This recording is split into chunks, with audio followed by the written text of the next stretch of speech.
नमस्कार, one India Hindi में आपका स्वागत है।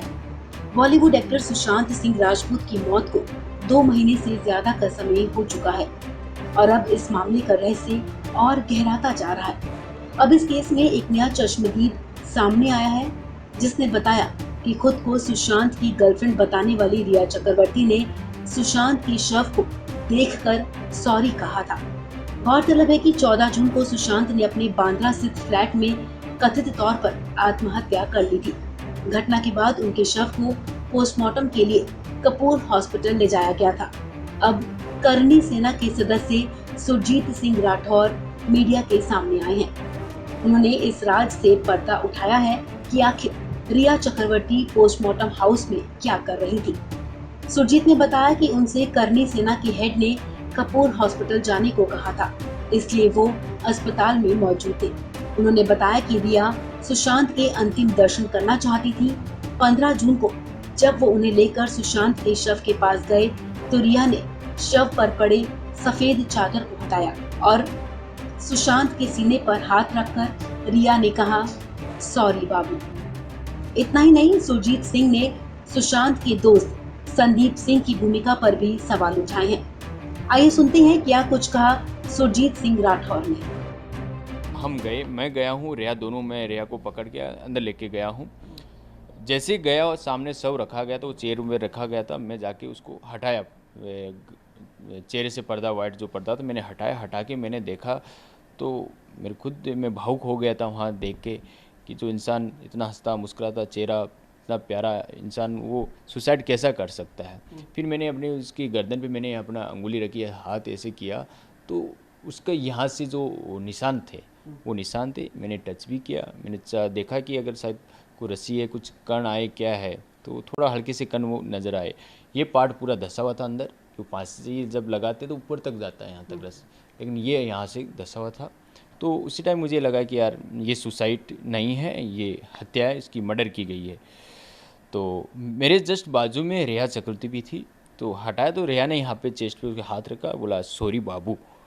तो मैं जहरकात क्यों, मेरे पास में खड़ा था, सोचा, मैंने कहा सॉरी क्यों बोल रही है रेहा। मैंने उसको भी नहीं कहा कि आपने सॉरी क्यों बोला, तो मैं सोचा ये सॉरी क्यों बोल रही है। फिर हम 4-5 मिनट का वो समय था, फिर हम बाहर जाने लगे तो मैंने सोचा भाई अब जा रहे हैं बाहर तो अंतिम चरण स्पर्श कर लूँ। मैंने चरण स्पर्श की, उसके पेट से पर्दा भी मैंने हटाया और स्पर्श करके हम बाहर निकल गए थे। बाहर जाने के बाद में रेहा की उधर मदर थी और भाई भी था, तो वो भी जा रहे थे कि हमें एक बार दर्शन करें, अंदर जाके आएँ। तो वहाँ मोर्चरी के स्टाफ ने उनको मना कर दिया कि आप नहीं जा सकते, 2 लोग चले गए बस, अब नहीं जा सकते, आप फटाक से चले जाइए, मीडिया है सब इधर उधर घूम रहे हैं। तो फिर वहाँ से हम चले गए थे। संदीप सिंह के कानों में जब करनी सेना का नाम गया, वो बंदा तिलमिला गया, वो भाग गया वहाँ से, तुरंत फ़ोन उठाया चला गया। जाने के बाद में वो जाने के बाद में फिर वापस आता है। पहले एक छोटी एम्बुलेंस आती है, छोटी एम्बुलेंस से एक शव गया था, मैंने मेरी आंखों से देखा है। अगर वहाँ पर सीसीटीवी कैमरे अगर कोई किसी ने छेड़खानी नहीं की है तो आपको मिल जाएगी। छोटी सी एम्बुलेंस आई है, उसमें एक शव निकला है। उसके बाद बड़ी एम्बुलेंस आती है, बड़ी एम्बुलेंस में संदीप सिंह खुद लेके आता है। पीछे एम्बुलेंस आ रही है, आगे संदीप सिंह आ रहा है, उसके 5-7 दोस्त लोग आ रहे हैं, बाहर सब आ रहे हैं, मीडियाकर्मी सब लोग थे। संदीप सिंह अंदर आता है, आने के बाद वो पूरी प्रक्रिया चलती है, डॉक्यूमेंट कार्य की, बॉडी को लेके जाना था।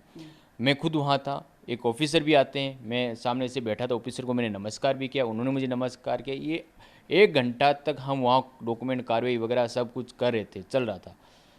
उन ऑफिसर ने मुझे ये कहा नहीं कि आप कौन है, क्यों आए, कि कुछ भी नहीं बोला। हाँ, मैं इधर संदीप सिंह खड़ा, इधर सूरज सिंह जी खड़े, ऑफिसर खड़े और मैं खुद खड़ा था। मैं फ़ोन पे था, हम बातचीत कर रहे थे आपस में।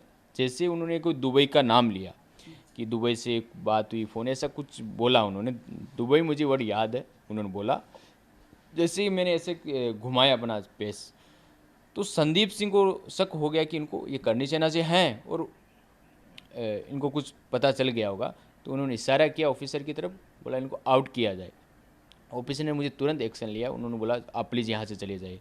मैंने कहा सर आपने मुझे पूछा ही नहीं। बोला आप कौन हैं, तो मैंने कहा सर मैं करनी सेना का पदाधिकारी हूँ और मेरी बात हुई, हमारे राष्ट्रीय अध्यक्ष जी ने कहा कि आपको जाना, वो नीरज सिंह जी हैं उनके, सुशांत के भाई, उनसे मेरी बात हुई है फ़ोन पे, वो आ रहे हैं यहाँ पे और अभी यहाँ पे आने वाले, बोले यहाँ कोई नहीं आएंगे, आप यहाँ से जाइए, वो डायरेक्ट वहाँ आएंगे।